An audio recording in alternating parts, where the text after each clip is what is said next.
Olá, nós estamos com mais uma escola dominical, domingo de manhã. Provavelmente você já tomou seu café, está aí se preparando para uma aula e eu espero que o seu coração seja grandemente edificado nessa manhã. Privilégio, né? Poder entrar na sua casa e compartilhar na classe de casais. Eu quero te fazer um pedido que você convide outras pessoas para participarem desse momento nosso aqui, né? E passa o link aí. Pega a mensagem, passa para as pessoas para que mais famílias sejam edificadas com esse tema tão importante que é família. Nós estamos aí usando o livro do David Merck e eu tenho sido muito abençoado com essa leitura e eu espero que você também seja muito abençoado. O nosso assunto hoje é muito complexo, né? O nosso assunto é pureza sexual e nós estamos falando no livro dos Salmos, né? Temos um intervalo aqui, hoje eu vou falar no livro de Provérbios e a próxima aula também, e depois as aulas seguintes nós vamos retomar no livro dos Salmos. Pureza sexual é um tema muito pertinente ao nosso tempo, né? Porque tudo que acontece hoje tem a ver com a sexualidade. E as famílias estão muitas vezes sendo destruídas exatamente por conta disso, né? E hoje eu quero falar exatamente sobre a importância de entendermos e ensinarmos os nossos filhos a respeito da pureza sexual. Os nossos filhos estão muito mais expostos, né, do que nós. É claro que nós também temos a nossa exposição, mas os nossos filhos numa escala assim, muito maior do que a nossa. Tem uma história, né, uma história que dá até para as crianças participarem, que é a história do coelhinho Peter. O que aconteceu com o coelhinho Peter? O coelhinho Peter morava debaixo de uma árvore com a dona coelha e mais 3 irmãos. E um dia eles saíram para buscar mora no quintal. E a mãe disse: olha, vocês vão, mas não passem para o lado do vizinho, né? Porque quando o seu pai fez isso, ele virou torta de sal. E eles saíram, né, os 4, e Peter era o mais extravagante, o mais levado de todos eles. Furou um buraco e logo passou debaixo da cerca e foi comer alface do senhor MacGregor. E o que aconteceu? Ele passou um maior susto, né? Porque o dono apareceu e ele correu e com muito custo ele conseguiu se safar e chegou em casa muito cansado, né? Esbaforido. E a mãe falou: o que aconteceu, Peter? Eu entrei na casa do lado da casa do Sr. MacGregor e ele correu atrás de mim. Então a mãe de Peter colocou ele de castigo e ele foi poupado assim de uma deliciosa refeição junto com seus irmãos. O que essa história nos ensina? É uma história, né? Mas nós temos uma história que fala sobre isso, né? Que é o pecado, quando Deus estabelece um limite no jardim do Éden, dizendo: dessas árvores vocês podem comer, mas dessa árvore que está no meio do jardim, não. Parece que essas coisas, né, quando vêm acompanhadas de uma limitação, de uma proibição, elas têm um gosto especial, né? Então, a história a gente sabe, né, como que Adão se comportou, como Eva se comportou e qual foi a consequência disso. Então, todas as vezes que há um limite estabelecido, né, até limite de velocidade, quando você não capota o carro, não sofre um acidente, você corre o risco de ganhar uma multa porque ultrapassou o limite. Quando a gente fala de limites, a gente fala de referência e até onde nós devemos ir. Quando se trata da sexualidade, dos pecados sexuais, nós vamos entendendo que Deus sempre estabeleceu um limite, Deus sempre mostrou um caminho que nós deveríamos seguir. Quando nós olhamos aqui para Provérbios, né, depois do preâmbulo que ele faz, vai definir o propósito do livro, né? O pai de Provérbios aqui ele vai fazer uma série de discursos, né, do capítulo 1 até o capítulo 4, para chamar a atenção do filho, né? É uma relação do pai com o filho, né? Obviamente também para expressar a nossa relação com o nosso Pai Celestial. Então, o brado que aparece aqui várias vezes é: filho meu. E esse brado, filho meu, ele aparece delineando cada um dos discursos que o pai vai apelando ao filho, para que o filho abrace o seu ensino, para que ele grave as suas palavras nas tábuas do seu coração. Então, é no nosso coração que essas palavras elas devem estar impressas, né? E o propósito do pai é para que o filho cultive uma fome, né, pela sabedoria divina e ele rejeite definitivamente o conselho dos ímpios, né? O Salmo 1, Paulo fala da decisão que ele, Davi fala da decisão que ele toma de não andar no caminho dos pecadores, não se assentar na roda dos escarnecedores e nem absorver o conselho dos ímpios, porque o seu prazer está na lei do Senhor e nessa lei ele medita de dia e de noite. Então a lei aqui, ela tem um sentido de direcionamento, né? Essa lei que nos direciona, que nos estabelece um marco, né, para onde nós devemos ir. Capítulo 5 até o capítulo 7, o que o pai vai fazer? Ele vai aplicar essas lições que ele apresenta do capítulo 1 até o capítulo 4 para descobrir se realmente o filho aprendeu. Então, é aquilo que a gente faz, né, com os nossos filhos. Nós estabelecemos o ensinamento, né, a teoria do ensinamento e depois nós damos oportunidade para que os nossos filhos manifestem até quando, né, de fato eles entenderam e compreenderam aquilo que nós ensinamos. O capítulo 5, o capítulo 7, que ele dá essas lições, ele fala das duas principais tentações que o jovem enfrenta hoje. Os adultos também, mas vamos falar do jovem porque está nessa flor da idade, né? Ele tem mais acessos, inclusive na internet, do que nós, enfim. Mas vamos pensar no jovem, então. Ele fala de duas grandes tentações. A primeira é dinheiro fácil e a segunda é sexo fácil. É muito interessante, mas a coisa mais difícil que tem é você convencer alguém que vende drogas a abandonar aquilo. Ele vai dizer, pastor, se eu for trabalhar aí num serviço convencional, eu vou ganhar um salário mínimo com o grau de estudo que eu tenho, olha lá. E isso eu tiro num dia, né? Vendendo uma pedra, entregando um pacote de cocaína, então eu tiro isso que eu ganho o mês inteiro, eu tiro num dia de serviço. Então é dinheiro fácil, né? Então é muito difícil você remover alguém da ideia de dinheiro fácil. E também o sexo fácil, né? Tudo à nossa volta apela para o sexo, né? Tudo, você vê as propagandas, desde propaganda de sabonete até venda de avião, tudo tem a ver com mulheres e homens, né? Tudo tem a ver com sexo. Então, pensando nisso, né, a decisão que o pai ele quer levar o filho a tomar é de deixar esses prazeres momentâneos e trocar isso por benefícios de longo prazo, que vai de fato revelar qual é um coração sábio. E no texto, não lemos o texto de início, mas vamos citar vários textos aqui hoje. Eu acredito que você vai ser muito abençoado com a profundidade dos versículos a respeito desse assunto. Então, aparece aqui 5 vezes no livro o autor propondo que a maior marca dessa sabedoria divina na vida do jovem são duas decisões, ou são suas decisões diante da pressão da tentação sexual. Jim Elliot, falando sobre a sexualidade humana, ele disse o seguinte: é tolo aquele que dá o que deve guardar para ganhar o que certamente vai perder. Então nós encontramos aqui nos textos que vamos ler pelo menos 6 muros de proteção que o pai vai construir para o filho, para guardá-lo, né, para proteger a sua sensualidade, e aquilo que nós também precisamos construir de muro para proteger o nosso casamento e proteger o casamento dos nossos filhos. Então vamos lá, né? Deixa eu tomar água aqui. O primeiro muro que a gente tem que construir para que a nossa vida sexual seja protegida nesse contexto de impureza sexual é seguir o conselho dos sábios. É muito interessante.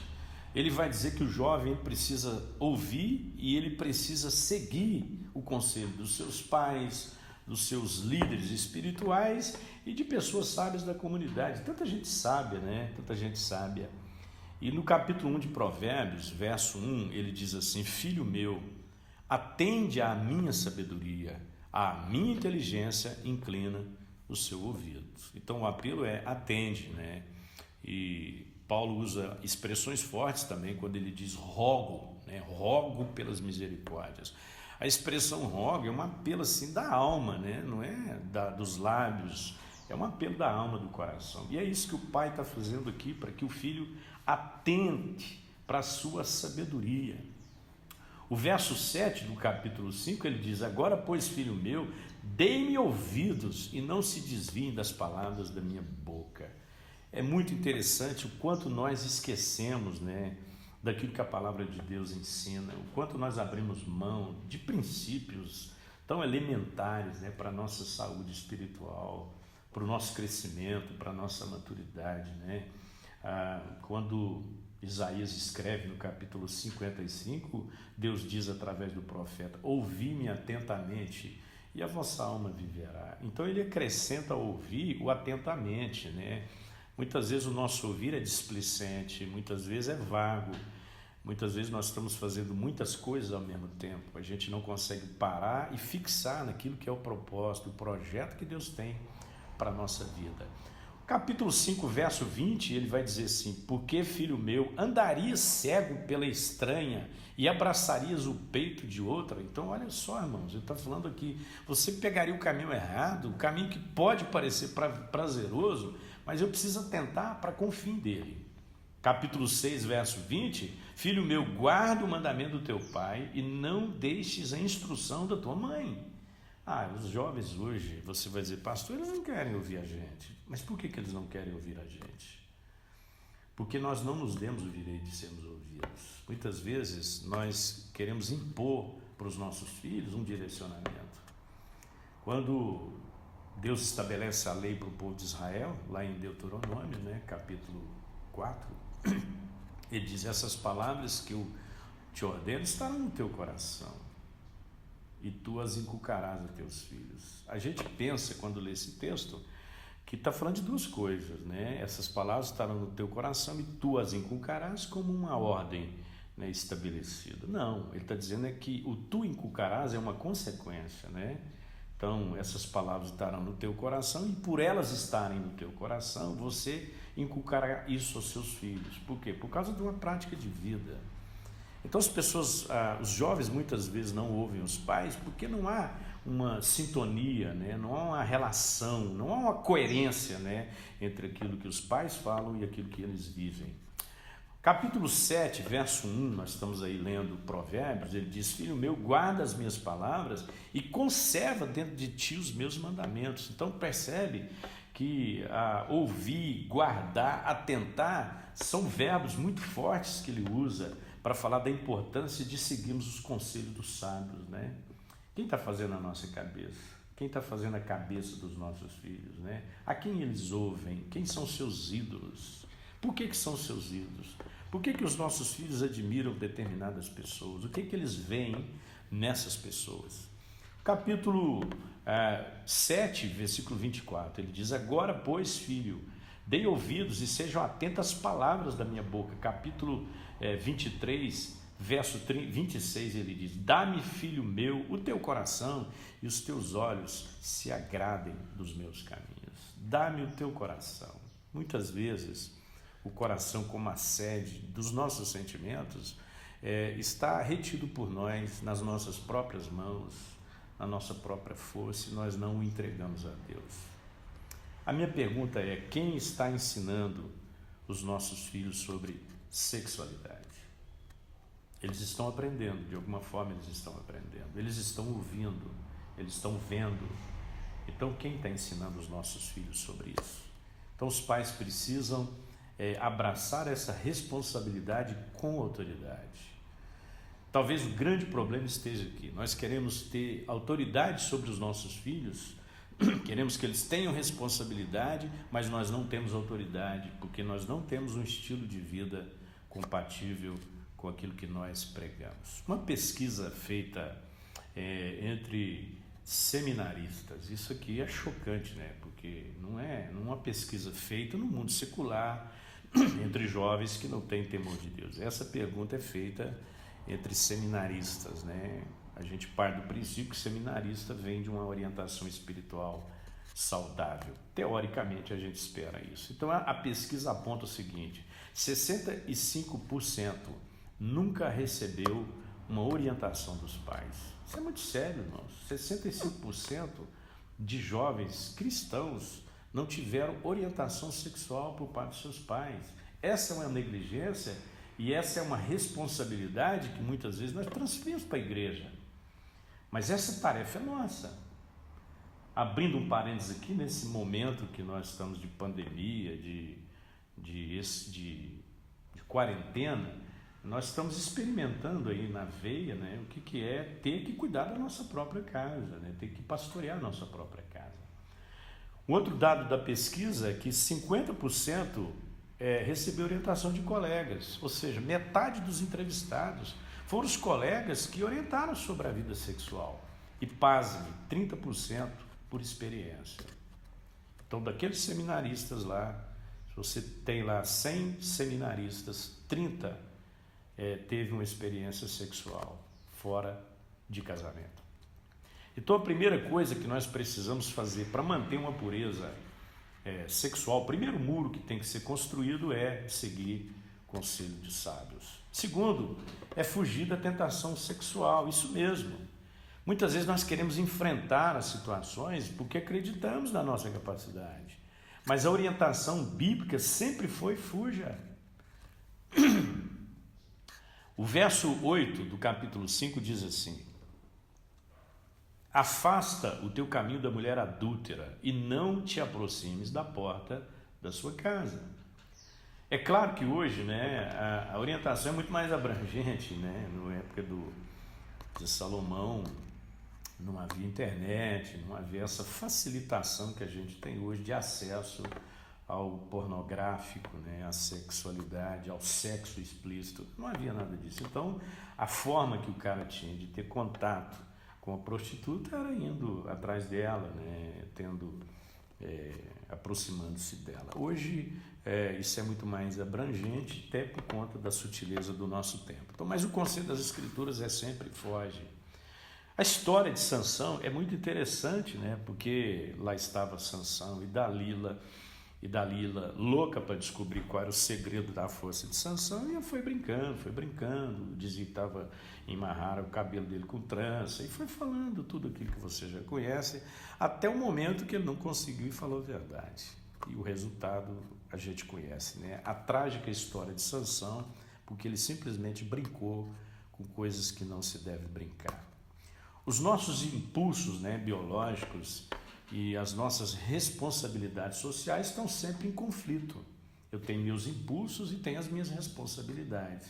Isso é conflitante, né? Então, no decorrer da vida, nós temos que lidar com essas coisas aí. Então, os meus impulsos, eles são inatos, né? Eles são inerentes, mas eles devem ser canalizados dentro de um padrão, né, correto, e de uma ética moral estabelecida por uma referência absoluta. Então, a nossa ética moral e absoluta é a palavra de Deus, né? Eu decidi, uma vez que eu conheci a Cristo, que toda a palavra de Deus nortearia a minha vida, toda a minha vida seria conduzida por ela. Então, essa foi uma decisão que eu tomei e é essa minha luta diária para fazer a vontade de Deus. O verso 8, ele usa o que a gente chama de paralelismo sinonímico, que é uma forma de linguagem que ele usa para enfatizar a necessidade de manter essa distância, né? De fugir, como aquilo que José fez, né? José do Egito, a história a gente sabe, a mulher de Potifar bateu os olhos nele, diz, deita comigo, e aí ele falou, pá, aí não dá, porque essa mulher não é minha, né? Ela pertence ao meu patrão, a única coisa que ele me confiou foi a sua casa, a administração da sua casa, é o que eu vou fazer. Mas ela insistia todo dia, e ele disse, não dá para encarar, e ele fugiu. E a história a gente sabe. Então é isso que muitas vezes nos falta, essa coragem e essa decisão de fugir. As expressões que ele usa aqui é afasta o teu caminho e não te aproximes da porta. Então isso é para quê? Para mostrar essa urgência de construirmos esse muro de proteção em volta da nossa vida sexual. Em Provérbios capítulo 6, versos 27 e 28, você tem as perguntas retóricas, que são aquelas que ele faz e ele mesmo responde. Ele pergunta, tomará alguém fogo no seio, sem que as suas vestes se incendeiem? Outra pergunta: ou andará alguém sobre brasas sem que se queime os seus pés? Tem muita gente que pensa que pode. Ele pode simplesmente tomar fogo no seio e não se queimar. Que ele pode pisar em brasas e não queimar os pés. A gente acaba acreditando que as coisas que nós fazemos não trarão consequências. Muita gente acha que Deus é um desmancha-prazeres, que a lei que Deus estabelece para nós é para nos privar e não nos proteger. Mas não é para nos privar. Deus nunca fez nenhuma lei para nos privar de alguma coisa. Ele fez para nos proteger de algum mal e de nos conduzir para o caminho do bem. No capítulo 7, versículo 25, o que ele faz? Ele acrescenta: não se desvie o teu coração para os caminhos dela e não andes perdido nas suas veredas. Então a gente não pode, não deve, em hipótese alguma, brincar com os nossos impulsos sexuais. E muitas vezes a gente faz isso aproximando daquela fonte de tentação. Eu não sei do que Jó está falando, mas a Bíblia diz que ele se desviava da aparência do mal. Se alguma coisa cheirava mal para ele, era motivo para ele sair. Então muitas vezes a gente sabe que aquilo não é bom, a gente sabe que não faz bem, a gente sabe que dar aquela olhada não vai funcionar, vai matar, vai minar a nossa vida, vai nos enfraquecer, mas mesmo assim nós fazemos aquilo que a gente sabe que não pode. Então, como pôr em prática esse conselho que ele está dando? Eu quero te dar 5 dicas aqui. Primeiro, desvie os seus olhos.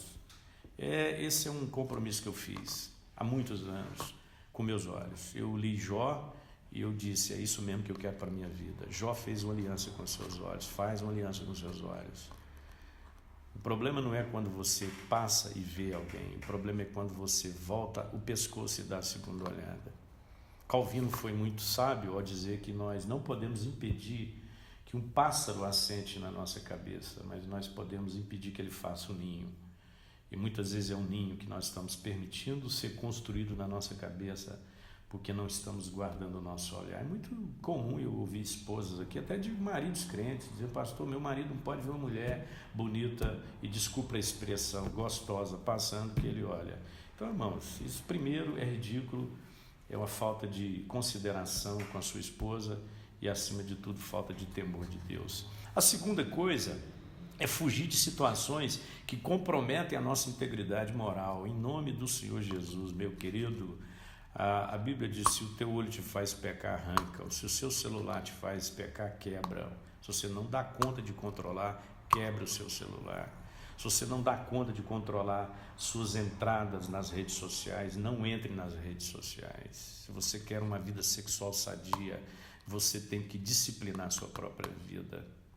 Terceiro, não jogue indiretas, nem charme, nem coisas provocantes. É muito comum.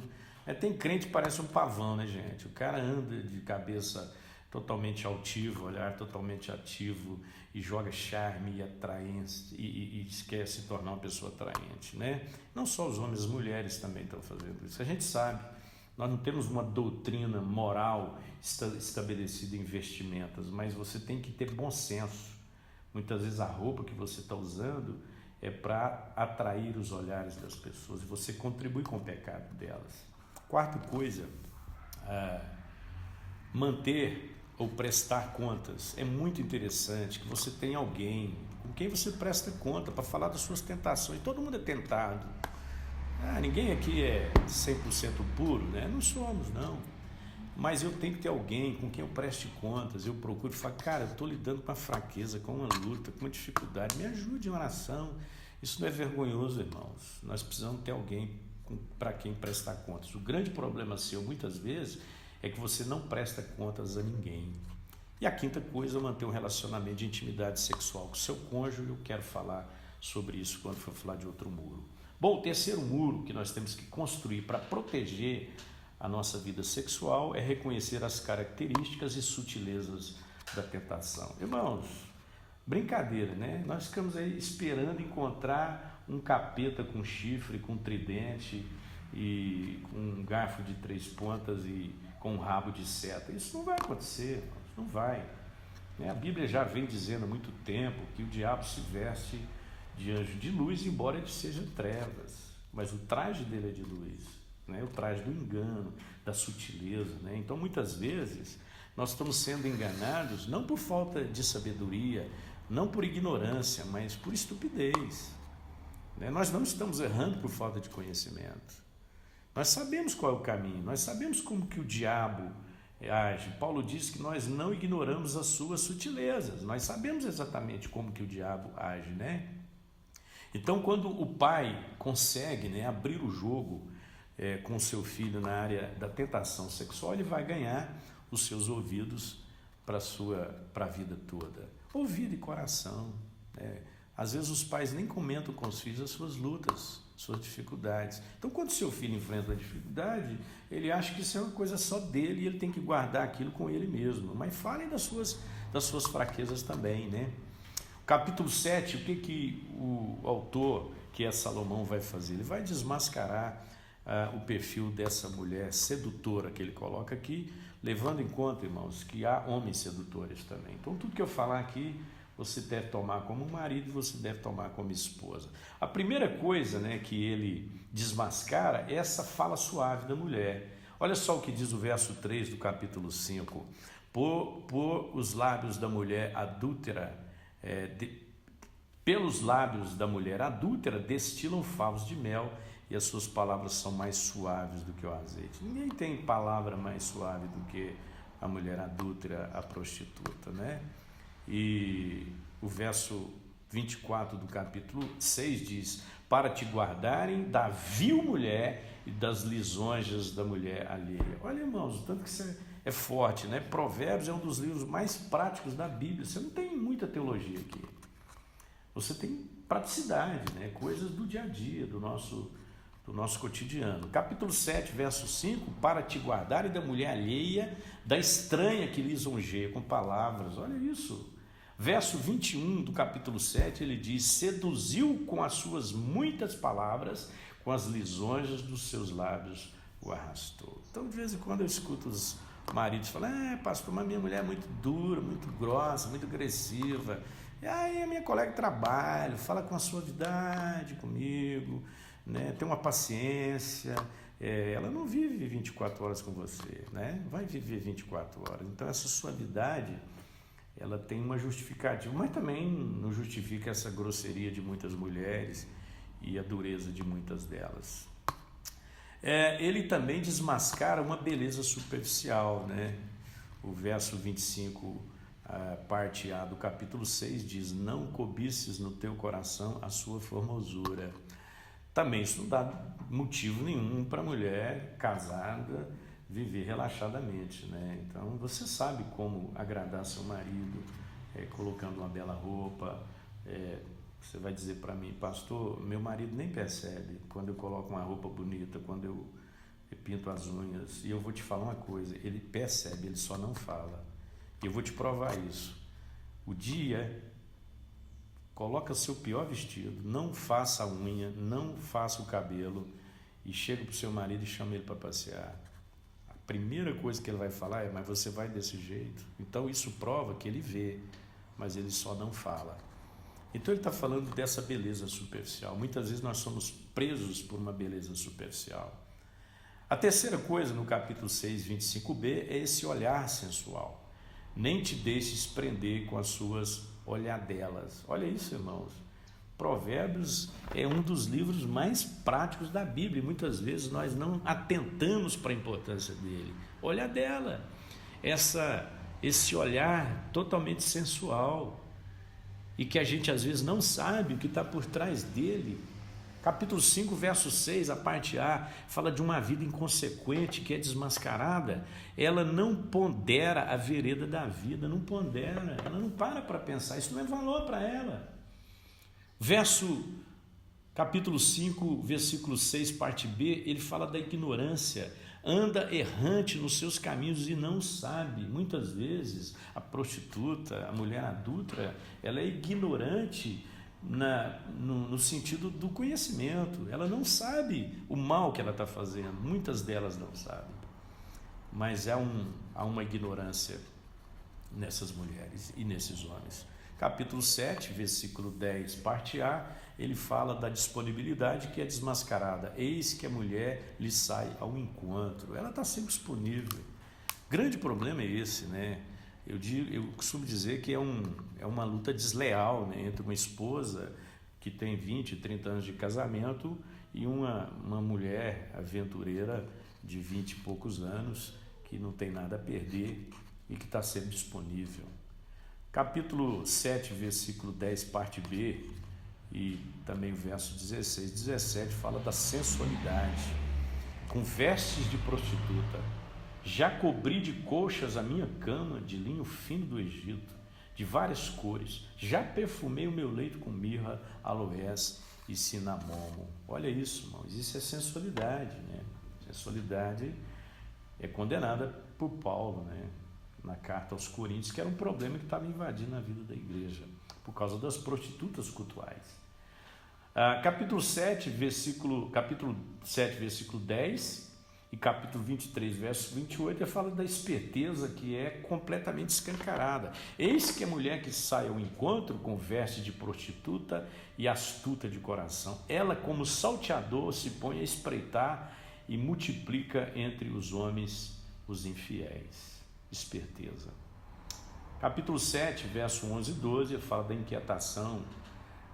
É apaixonada e inquieta, cujos pés não param em casa, ora está nas ruas, ora nas praças, e espreitando por todos os cantos. Capítulo 7, verso 13, ele fala da ousadia e da indiscrição dessa mulher, que também é desmascarada. Aproximou-se dele e o beijou, e de cara imprudente lhe diz. Capítulo 7, verso 14, a hipocrisia, né? Como ele condena a falsidade. Sacrifício pacíficos tinha eu de oferecer, paguei hoje os meus votos. E finalmente, no capítulo 7, versos 19 e 20, ela é desmascarada na sua infidelidade. Porque o meu marido não está em casa, saiu de viagem para longe, levou consigo um saquetel de dinheiro, só por volta da lua cheia ele retornará para casa. Há todo um projeto, há toda uma maquinação do mal em cima do adulto, da mulher prostituta ou da mulher adúltera, ou do homem prostituto e do homem adúltero. Então essa é a terceira coisa que nós precisamos, ou o terceiro muro que nós temos que construir, que é reconhecer as características e as sutilezas da tentação. Muitas vezes nós não estamos atentos a isso. Cuidado com a sutileza do pecado. Quarto muro que temos que construir é contemplar as trágicas consequências do pecado sexual. Irmãos, olha que coisa interessante, né? Tudo na nossa vida tem resultados, não tem como, né? Então, no capítulo 5, versículo 9, parte A, ele fala da infâmia, o que nós vivemos por conta de um adultério, para que não des a outrem a tua honra. Irmãos, é muito comum, né? Eu lido, os irmãos sabem, há muitos anos, com líderes que caem, né, em adultério, e eu tenho sido assim, tenho tido o privilégio, né, de acompanhar algumas pessoas e ajudá-las na sua restauração, e a primeira coisa que elas passam é pela infâmia. Elas acabam entregando a sua honra a outras pessoas, honra no sentido de caráter elevado, né, de testemunho. No verso 14 do capítulo 5, logo que me achei em todo o mal que sucedeu no meio da assembleia. Então agora ele tem o seu mal exposto, né? Está escancarado aí. Hoje está complicado, né? Porque o seu mal é propagado muito rapidamente a distâncias assim, inimaginárias, né? Tudo que a gente faz hoje, nós estamos sujeitos à exposição disso, né? Hoje não tem mais privacidade, não existe isso, né? Estamos sendo monitorados aí muito mais do que nós imaginamos. Então essa é uma consequência. Capítulo 6, verso 33, achará açoites e infâmia, e o seu opróbrio nunca se apagará. Irmãos, o pecado sexual, ele mancha a reputação quase que irreparavelmente. A grande maravilha da nossa vida cristã é saber que onde abundou o pecado, superabundou a graça, né? Isso nos coloca numa condição privilegiada, mas acima de tudo também nos responsabiliza. A vida é abreviada, sabia disso? A vida é abreviada. Capítulo 6, verso 26, por uma prostituta, o máximo que se paga é um pedaço de pão, mas a adúltera anda à caça de vida preciosa. Olha o verso 26 e 27 do capítulo 7. Porque a muitos feriu e derrubou, e são muitos os que por ela foram mortos. Sua casa é caminho para a sepultura e desce para as câmaras da morte. Morte, se não é física, que eu também acredito que pode, é no mínimo espiritual, emocional. Tem muita gente se arrastando na vida, porque em troca de um prazer tão momentâneo, elas arruinaram toda a sua história, todo o seu testemunho. Pobreza, às vezes eu fico vendo aí pessoas que não prosperam na vida, né? Verso 10 do capítulo 5, para que dos teus bens não se fartem os estranhos e o fruto do teu trabalho não entregue na casa alheia. Verso 28 do capítulo 23, ela como salteador se põe a espreitar e multiplica entre os homens os infiéis. Olha isso, irmãos, pobreza. Quantos homens estão em ruína por causa de um caso extraconjugal? As suas finanças não resolvem. A gente acha que ser dizimista resolve tudo. Não, irmão. Ser dizimista resolve um lado da vida que Deus estabeleceu, mas tem muita coisa na nossa vida acontecendo e nos arruinando, nos levando à pobreza, exatamente por causa disso, né? Por causa do pecado. Quarta consequência é ressentimento e mágoa. Capítulo 5, verso 11 a 13, gemas no fim de tua vida, quando se consumirem a tua carne e o teu corpo, e digas, como aborreci o ensino, e desprezou o meu coração a disciplina, e não escutei a voz dos que me ensinavam, nem a meus mestres inclinei os ouvidos. Falava, irmão. Às vezes você está falando com o cara aqui, que está em adultério, está traindo a mulher, o cara, pastor, mas é uma experiência assim, difícil de largar, é muito bom. Muito bom o quê, irmão? Você está falando de quê? Muitas pessoas não sabem, né? Mas a causa dos seus ressentimentos e as suas mágoas são os seus envolvimentos extraconjugais, sejam na prática, seja na mente, seja no coração ou no corpo, na carne. Essas coisas estão arruinando e levando muita gente a mágoa e ressentimento. Uma vida completamente inexpressiva. Uma outra consequência é castigo severo mesmo e certo. Capítulo 6, versos 27 e 29. Tomará alguém fogo no seio sem que as suas vestes se incendeiem? Ou andará alguém sobre brasas sem que se queime os pés? Castigo severo e finalmente a ruína. Capítulo 6, verso 29. Assim será com o que se chegar a mulher do seu próximo. Não ficará sem castigo todo aquele que a tocar. Então, meu amigo, Deus é fiel, né? Quando você fala que Deus é fiel, Ele não é fiel só para te beneficiar, Ele é fiel para te corrigir. Quinto muro que nós temos que construir para a pureza sexual é achar satisfação no sexual no nosso casamento. Isso é muito sério, tá, irmãos? Capítulo 5, verso 15 a 20 diz assim: beba a água da tua própria cisterna e das correntes do teu poço. Derramar-se-iam por fora as suas fontes e pelas praças os ribeiros de suas águas? Sejam para ti e não para os estranhos contigo. Seja bendito o teu manancial e alegre-te com a mulher da tua mocidade, corça de amores e gazela preciosa ou graciosa. Saciem-te os seus seios em todo o tempo e embriaga-te sempre com as suas carícias, porque, filho meu, andarias cego pela estranha e abraçarias o peito de outra. Olha, irmão, do que ele está falando? Está falando do seu casamento, da sua vida conjugal, da sua satisfação com a sua mulher, com o seu marido. Então, filho, né, no caso jovem que é solteiro, o que ele tem que fazer? E eu tenho que ensinar isso, e você tem que ensinar isso. Esperar o momento certo para beber das fontes do prazer sexual matrimonial. Isso, irmãos, é fundamental. Então vamos falar do Peter, né? O coelhinho aí da nossa história, que atravessou o muro, fez o buraco, foi comer da alface do outro. O que aconteceu com ele? Ele tinha em casa um banquete com pão, com leite, com amoras, com cenoura, mas ele preferiu abrir mão disso para ir para outro jardim. Ele não soube esperar o banquete que ele tinha mais tarde.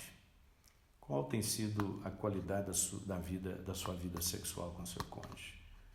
Falar aqui, viu, irmão, na boa, a gente fala que sexo fora do casamento é pecado, e mas casamento sem sexo também. Então, muitas vezes, tem marido privando a sua mulher, e tem mulher privando o seu marido sexualmente, sem que haja acordo. Isso é sério. É uma brecha que você está abrindo para o adultério na sua casa. Então você tem que ter uma vida sexual sadia. É óbvio que com o passar do tempo a gente vai perdendo em quantidade, mas a gente tem que melhorar em qualidade. Qualidade não é só o ato, é o processo, é a relação toda, né? Vida sexual não é só o ato sexual, é a vida, é a sexualidade. Então muitas vezes o seu marido está insatisfeito, muitas vezes a sua mulher está insatisfeita e vocês nem falam sobre isso. Como é que você vai ter sua casa protegida? Eu acho umas coisas muito interessantes, né? Mulher está lá obesa, não emagrece, não esforça. Daí o marido envolve, arruma um amante e a mulher consegue em 1 mês, 2 meses perder tudo aquilo que a vida inteira ela achava que devia, mas não fazia. Por que consegue? O marido, a mulher está a vida inteira pedindo para ele trocar a geladeira, para ele mudar um móvel de lugar, e ele nunca fez nada. A mulher se envolve com um colega de trabalho, o cara muda a casa inteira em 1 semana. Irmãos, vamos esperar a tragédia bater na nossa porta. Você tem que ser honesto. Você tem que sentar com a sua mulher agora, com o seu marido, e avaliar a sua vida sexual, sem constrangimento. Se você tem alguma dificuldade, procura ajuda, mas você tem que resolver isso. Porque sem essa satisfação sexual, conjugal, você está dando espaço para o diabo. Então o que nós temos que lembrar? Você tem que ser muito sincero com a sua vida sexual. Sabe qual que é o grande problema? Tem muitas pessoas frustradas no casamento, tem muitos maridos frustrados, muitas mulheres frustradas, e eles simplesmente não fazem nada, não falam nada. Vocês precisam buscar ajuda, se necessário for de um profissional. Vocês não podem tratar essa área da vida de vocês como vocês tratam negócios. Casamento não é um empreendimento. Casamento não é um negócio. Casamento é um relacionamento. E nós não podemos brincar com isso. Nós estamos numa guerra. O mundo é uma selva muito pesada, né? Os impulsos sexuais estão aí. Então tem muita gente caindo exatamente nessa área. E você está deixando a sua vida sexual conjugal ir para o ralo. O que precisa ser restaurado na sua relação? O que vocês perderam e onde vocês se perderam e por que perderam? Então esse é um muro que nós temos que construir, que é a satisfação sexual no casamento. E em último lugar, e não necessariamente nessa ordem, né, nós temos que nos lembrar da onipresença de Deus. Olha que coisa muito interessante. Capítulo 5, verso 21 a 23, ele diz: porque os caminhos do homem estão perante os olhos do Senhor e ele considera todas as suas veredas. Quanto ao perverso, as suas iniquidades o prenderão, e com as cordas do seu pecado será detido. Então ele está dizendo que tudo que nós fazemos, isso está patente aos olhos de Deus. Não há nada que escape da atenção de Deus. Então o grande favor que nós temos é saber que onde abundou o pecado, superabundou a graça. Mas o temor do Senhor, ele deve nos afastar da imoralidade. Eu sei que os olhos do Senhor estão sobre a minha vida, não para me policiar, mas para me orientar, mas ele não deixa de perceber ou de saber e conhecer aquilo que são os meus caminhos. Então você muitas vezes pensa que está fazendo as coisas escondidas. Não tem nada escondido, não tem nada oculto aos olhos de Deus. Deus conhece todas as coisas. Eu fico vendo pessoas que não têm um mínimo de temor de Deus, cristãos, que estão aprontando no casamento, estão fazendo coisas erradas, como se Deus estivesse ignorando tudo isso, como se não houvesse nenhuma consequência sobre a sua vida por esses atos. Então Deus é onipresente, os olhos dele passeiam sobre a terra. Então esse jovem que aparece aqui, que é um jovem simples e tolo, ele se perde no lugar errado, na hora errada e com a mulher errada. Capítulo 7, versículos 7 e 9, e vi entre os inexperientes, no meio dos jovens, um rapaz sem juízo. Ele vinha pela rua, próximo à esquina de certa mulher, andando em direção à casa dela. Era crepúsculo, o entardecer do dia, chegava às sombras da noite, crescia a a escuridão. Sabe o que acontece com o adúltero? O adúltero, ele acredita inequivocadamente que ele pode agir na escuridão sem que ninguém perceba. E eu vou fechar isso com Jó 24:15, que para mim é um dos textos mais lindos a respeito disso.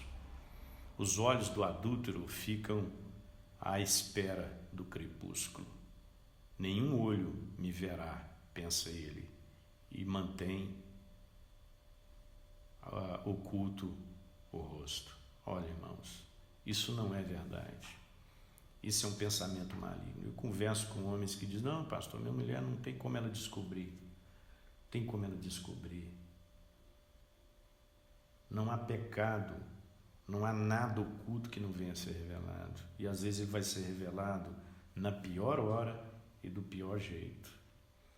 É preciso ter o hábito de confissão. Vou dizer, viu, irmãos, talvez você precise confessar para sua mulher os seus envolvimentos errados. Você tem que ser honesto. E você com o seu marido. Crie um ambiente saudável para isso, mas abra o coração e resolva as coisas ocultas e escondidas que estão minando a sua vida e o seu casamento. Então eu termino dizendo que só a vida em Cristo vai nos capacitar a vencer as tentações sexuais do nosso dia a dia. E sem elas, nenhum de nós será capaz de examinar com sabedoria aquilo que Deus tem para a nossa vida. Recapitulando, quais são os muros que nós devemos construir para proteger a nossa vida sexual? Primeiro, seguir o conselho dos sábios. Ouça pessoas que são sábias. Segundo, fuja da tentação sexual. Não brinque com coisas tão sérias. Terceiro, reconheça as características e sutilezas da tentação. Há muito mais do que o prazer por trás de uma tentação. Quarto muro que você vai construir: contemple as trágicas consequências do pecado sexual. Tem consequências muito maiores do que os prazeres. Quinto, acha satisfação sexual no seu casamento. Goza a vida com a sua mulher que Deus te deu. E, último lugar, lembre-se da onipresença de Deus. Ok? Um bom domingo para você. Nos encontraremos mais tarde no nosso culto e espero que essa palavra tenha abençoado grandemente a sua vida e a sua casa. Se você achar interessante, assista novamente, né? Hoje, a vantagem que nós temos de gravar as nossas aulas é que você pode ver depois, pode rever quantas vezes for necessário. Quem sabe, no momento ali com seu marido, dando pausa, analisando cada item desse, para chegar a ter uma maturidade conjugal, matrimonial que você nunca teve, ok? Um abraço, Deus abençoe você.